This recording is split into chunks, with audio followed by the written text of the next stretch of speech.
서상무, 오늘 밤 못 넘길 것 같습니다. 서동주 너무 불쌍합니다. 도대체 서동주는 몇 번을 죽을 고비를 넘겨야 되는 걸까요? 탈핵과에 시나몬이 들어있다는 얘기를 듣고 서동주는 헛웃음을 짓습니다. 과거 응급실에 실려갈 정도로 시나몬 알레르기가 심한 것을 아는 누군가가 자신의 기억이 돌아왔는지 테스트하기 위해 보낸 것을 알아챈 건데요. 그 누군가가 염장선인 것도 알아챈 것으로 보이죠. 자신의 기억 상실수가 걸리지 않기 위해서는 탈핵과를 먹어야 하는 이 상황이 너무 안쓰러웠습니다. 결국 탈핵과를 다 먹은 서동주는 알레르기 쇼크로 쓰러지고 맙니다. 알레르기로 쓰러진 서동주는 오늘 밤을 넘기기 힘들 것 같다고 하지만 당연히 서동주가 죽을 리는 없을 것 같죠. 오히려 전 이 장면에서 다른 생각을 해봤습니다. 이전까지 많은 분들이 차강천과 서동주의 관계에 대해서 많은 의견을 주셨는데요. 그 의견이 거의 현실화되지 않을까 싶습니다. 음식 알레르기는 유전인 경우가 많죠. 제 주변만 봐도 그런데요. 염가에서 준비해보낸 이바지 음식에 차강천이 싫어하는 시나몬이 들어가 있습니다. 조심스럽게 예상해보자면 차강천도 시나몬 알레르기가 있는 상황이고, 그럼 차강천과 서동주의 관계는 맞습니다. 피로 이어진 혈육 관계인 거죠. 쓰러지는 서동주를 보며 차강천이 서상무 왜 이러냐는 말을 하는 것을 보면 차강천은 서동주가 원래 시나몬 알레르기가 있는 것을 몰랐던 것으로 보이죠.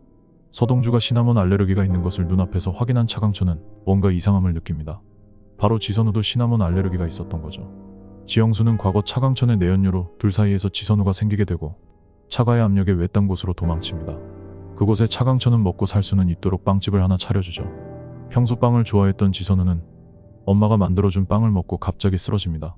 다행히 근처에 있는 차강천과 함께 응급실로 가 급히 치료를 받고 회복되는데요. 알고 보니 지선우도 자신과 같이 시나몬 알레르기가 있었던 거죠. 공비서는 본래 대상그룹의 초대 회장인 차대복 회장의 회장실 직원이었는데요. 공비서가 차강천 회장이 알레르기가 있는 것을 아는 걸 보면 아마도 차대복 회장부터 시나몬 알레르기가 있었고 본래 차씨 가문의 남자들은 시나몬 알레르기가 있었던 것으로 예상해 볼 수 있습니다. 그렇게 차강천과 서동주, 지선우는 시나몬 알레르기로 연결된 진짜 차씨 가문의 혈육이었던 거죠. 그런데 여기서 한 가지 짚고 가야 될 내용이 있습니다. 현재 설정상 차덕희는 차강천의 첫째 딸이고 여운남은 차덕희의 딸이죠. 이번 편에서 서동주가 여운남에게 이별 통보를 하지만 서동주의 눈빛과 지금까지의 흐름을 보면 우린 충분히 예상해 볼 수 있습니다.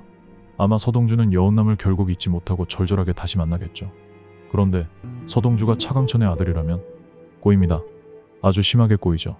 그런데 우리나라의 정서상 드라마에서 근친을 다룬 내용은 제 기억에는 없습니다. 그것도 공영방송에서는 더욱 그랬던 것 같은데요. 여기서도 많은 분들이 예상하셨던 대로 공비서와 차덕희의 관계가 밝혀질 것으로 보입니다. 이전 몇 회에서 비춰진 그 둘의 모습을 보며 많은 분들이 둘의 관계가 대상그룹 회장 딸과 집사 사이로는 보이지 않는다는 의견을 많이 주셨죠. 제가 예측한 설정이 맞다면 아마도 차덕희는 공비서의 딸일 것으로 예상해 볼 수 있습니다. 과거 공비서는 몸이 약한 며느리를 위해 대상가의 집사로 일하게 됐는데요. 이건 표면적인 이유일 것으로 보이고 조심스럽게 예상해보자면 이때 공비서는 이미 임신을 한 상태였는데 그 아이를 차대복 회장의 아이라고 속인 설정을 생각해봤습니다. 그럼 본래 차덕희는 차씨 가문이 아닌 게 되기 때문에 사실상 서동주와 여운남은 남남인 거죠. 그리고 이 사실을 차강천은 다 알고 있는 겁니다. 공비서가 하는 걸 보면 이상할 만큼 달걀에 대한 집착을 보입니다. 다른 식재료는 다른 사람에게 맡기더라도 달걀만은 꼭 자기가 준비하는데요. 이 달걀에도 분명 무슨 비밀이 숨겨져 있을 것 같습니다. 예측해보자면 달걀의 성분에 복선이 있을 것 같은데요. 차덕희가 본래 차씨 가문이 아닌 것을 아는 사람은 현재까지 차강천이 유일합니다. 차강천의 기억만 사라진다면 그 사실은 그대로 묻히는 거죠. 늙어서 목욕을 하는 것도 힘들다는 차강천의 말에 공비서는 약도 아닌 달걀을 먹으면 다 괜찮아질 거라고 하죠. 신박한 달걀 가스라이팅입니다. 이 달걀에 차강천의 기억을 갉아먹는 어떤 약물이 들어있는 건 아닐까요? 그리고 이걸 이 집에서 유일하게 날달걀을 먹을 줄 아는 서동주가 자신의 기억력이 조금 흐려지는 것을 이상하게 여겨 그 달걀의 실체를 알아보게 되는 건 아닐지 생각해 볼 수 있습니다.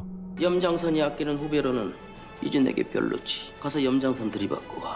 이 밖에서 8회에서는 염장선과 차강천의 사이에서 흔들리는 허일도에 대한 이야기도 주요 이야기가 될 것 같은데요. 마무리하겠습니다. 예고편에 나온 이 손이 허일도일 것으로 예고편은 몰아가지만 7회에서 봤듯이 염장선은 손에 총을 쥐어줘도 머릿속에 자신의 이조가들은 서동주를 죽일 수 없습니다. 그럼 주사기를 들고 서동주를 찾아간 사람은 누구일까요? 그리고 어디 갔나 했던 배원배가 7회에 다시 등장하면서 앞으로는 어떤 조력자 역할을 할지도 궁금해집니다. 이제 딱 절반이 지난 시점에서 지금까지는 계속 당하기만 했던 서동주가 진짜 가족을 만나 지금과는 다른 전개를 보여주길 바라봅니다. 제 예측이 맞다면 친아빠인 차강천을 등에 업고 염장선에게 시원하게 사이다 같은 복수를 할 수 있는 구도가 나올 수도 있겠죠. 구독과 좋아요, 알림 설정까지 하시면 다음 영상도 빠르게 확인하실 수 있습니다. 지금까지 심큐였습니다. 감사합니다.